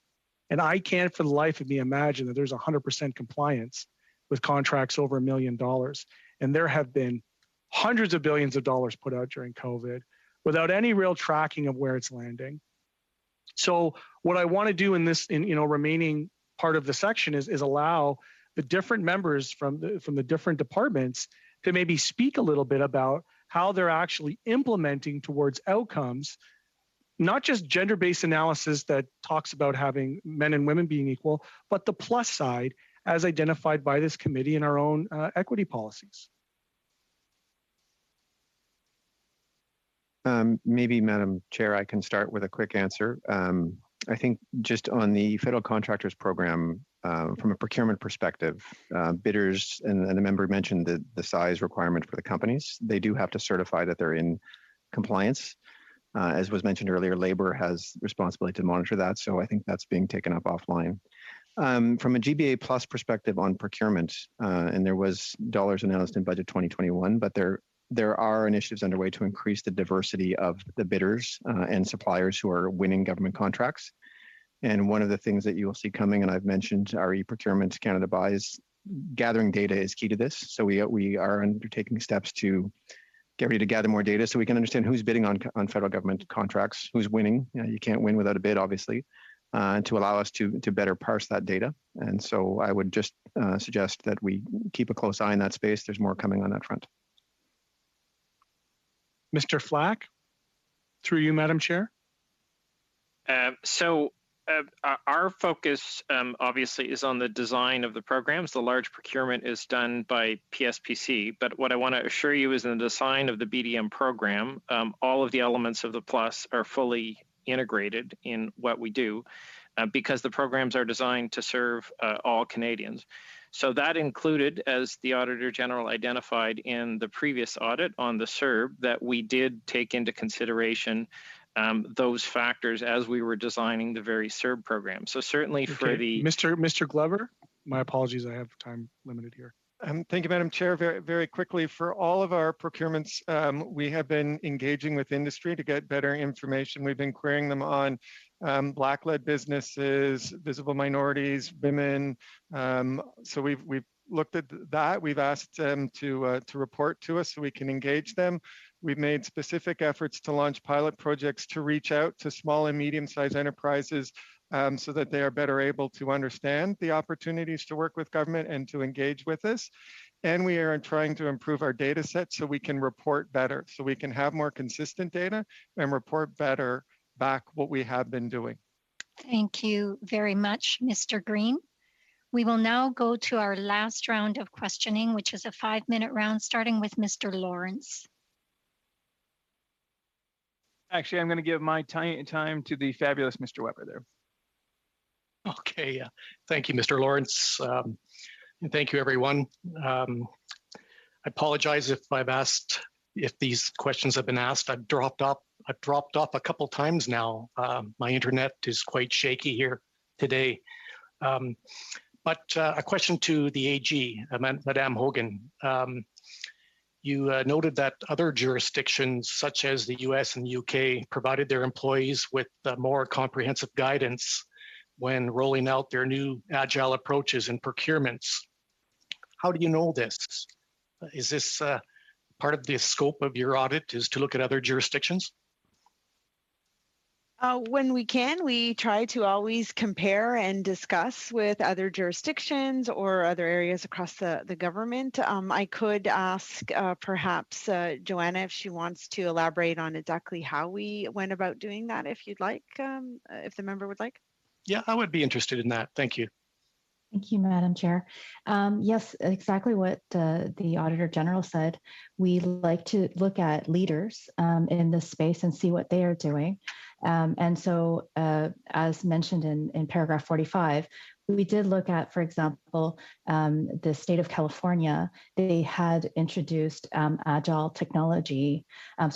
processes in their technology procurement. So that would be one example. Others, we talked to some individuals within the UK government office, cabinet office as well. We spoke to a few other states, for example, Florida. We didn't mention that here, but it's in our interest to look at and see what others are doing, so that Canada can learn from that. And they're very willing to share, of course, their knowledge. Yes, they are. Great.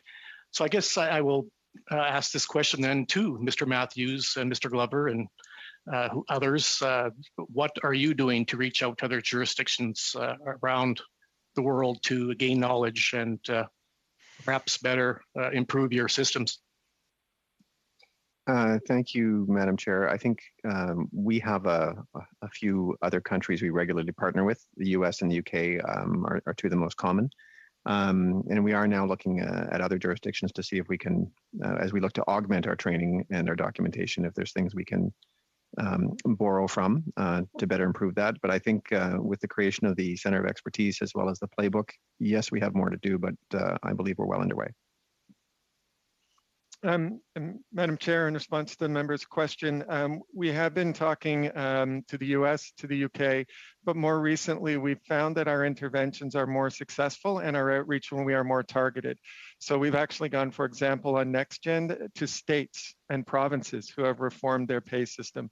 And on that expert advisory committee that I spoke about earlier on NextGen, we have a member from a private company, 2 leading private companies in Canada. We have a province, and we are looking to engage a number of leaders from the US at the state level who have made the transition.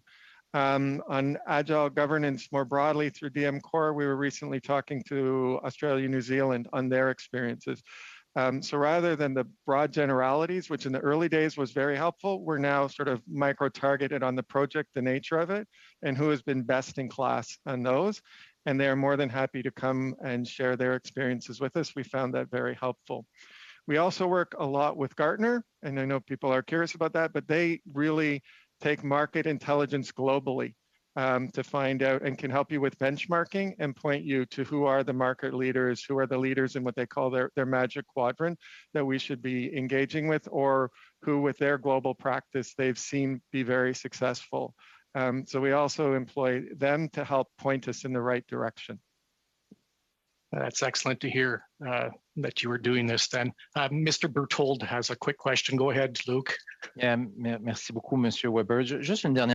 Thank you very much, Mr. Weber. A last question. We've seen that in terms of the length of processes, according to what we've been hearing here, things are moving on the right track. Is this in Agile? Is this in the other meetings or in the core services DM committee that we've heard a bit about here?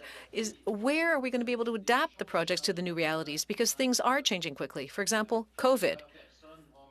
All kinds of people may end up working remotely for longer. So, you know, the solution studied last year may no longer be the solution that we should be adopting next year. Mr. Glover, how is your capacity to end a study or to modify it, how has that been affected by the current situation? Because this has been a drastic, sudden change, and it's immediate. Are we going to have to continue with contracts that were undertaken before, even if they're no longer useful? I'm very sorry, Mr. Berthold. We are well over time and have not left any time for an answer. Could I ask for a very short answer? Perhaps could I ask for written answer for the quick response? How the ability do you c'est quoi votre In other words, what's your capacity to obtain quick responses? Simplement, c'est l'engagement avec. Well, simply it's engagement with industry. The outcome, the business requirements, and if the technology changes, we need to be adopting. We're wiring that into contracts so that we don't continue to roll out old technology, new versions, we get them automatically. Thank you very much. I assume, Mr. Berthold, you will not need a written answer.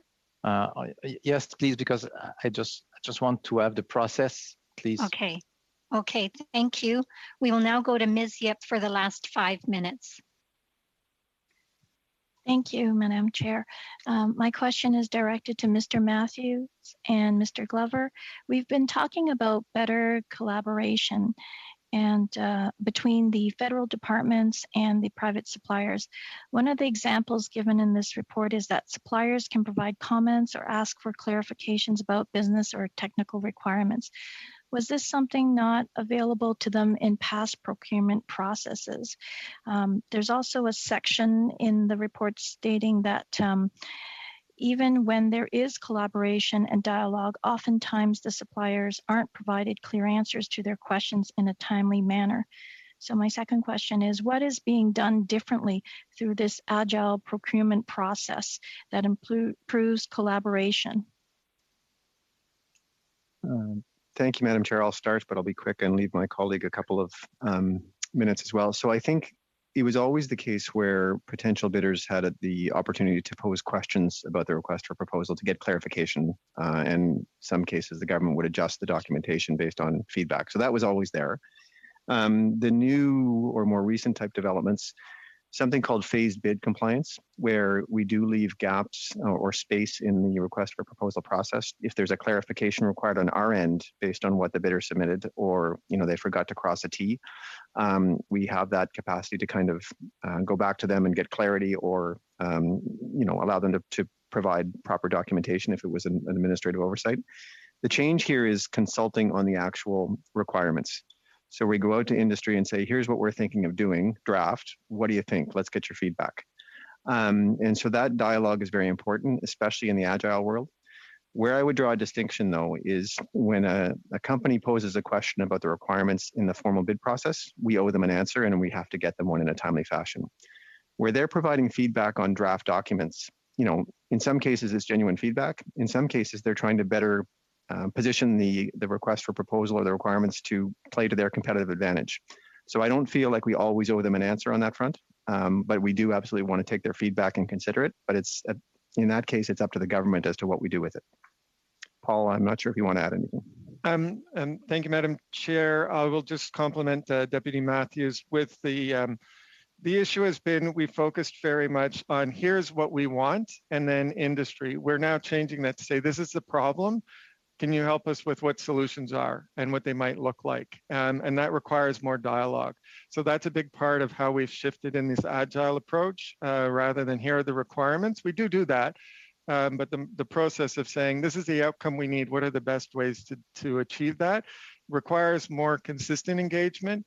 We also are trying to be more forthright in where we're going with some of the technologies to signal to industry. As an example, we're interested in 5G, how we can adopt that where they're going, to create opportunities that will influence our large procurement decisions by them understanding where we're going and where they are going long before the procurement process actually starts. So the collaboration, if it's truly meaningful, has to start long before that procurement to understand the business objectives, the investments industry's making, and where there are opportunities. So we have regular sessions with industry that are long before the procurement to talk about the technology, what they see in the pipeline, what we need. And then when we get to the actual procurements, it's more on the outcome as we move forward. Do you feel that this is a longer process, having to make so much collaborative efforts? Is it dragging the whole project timelines longer? So Madam Chair, I think the short answer to that is it depends on the complexity of the issue, but there are examples where we have moved very quickly in days, where people will look at this and say, oh, we don't have anything, we can't do that. Oh, we've got something and we can offer it. If you think about how we stood up call centers very recently through the pandemic, we were able to work with a number of vendors and they were actually quite collaborative with us in that state to say, here's what we can do, here's what we can't do, so we could stand up services with the departments that needed them. So it can work fast, absolutely. But there has to be a willingness, clarity of the outcome that is required, and a willingness to move at speed. We do see instances where I'm regularly criticized by industry for taking too long, and we start agile, and then they criticize that we're going too fast because they're more comfortable with those older traditional processes where they can challenge. So it is a bit of a fine line, absolutely. Thank you very much, Ms. Yip.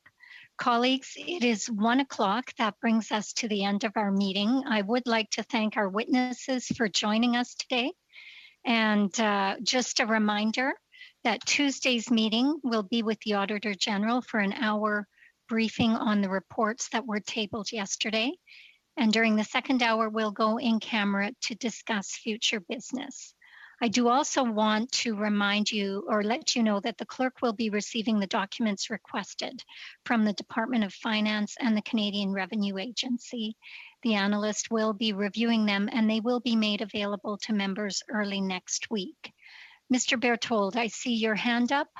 That was my question. C'était ma question, Madame la Présidente, et aussi les... Yes, that was my question, Madam Chair. Also, the Transport Canada documents that we were waiting for, they were supposed to be in by the end of May. Are we going to be receiving them very shortly? I will ask the clerk to speak to that. I'm assuming that if they have until the end of May, they might take it. I haven't followed up with them. yet, but definitely will, to make sure that they plan to deliver on time. Thank you very much. Is the committee in agreement to adjourn the meeting? I see thumbs up. Great. Thank you so much. Have a great day.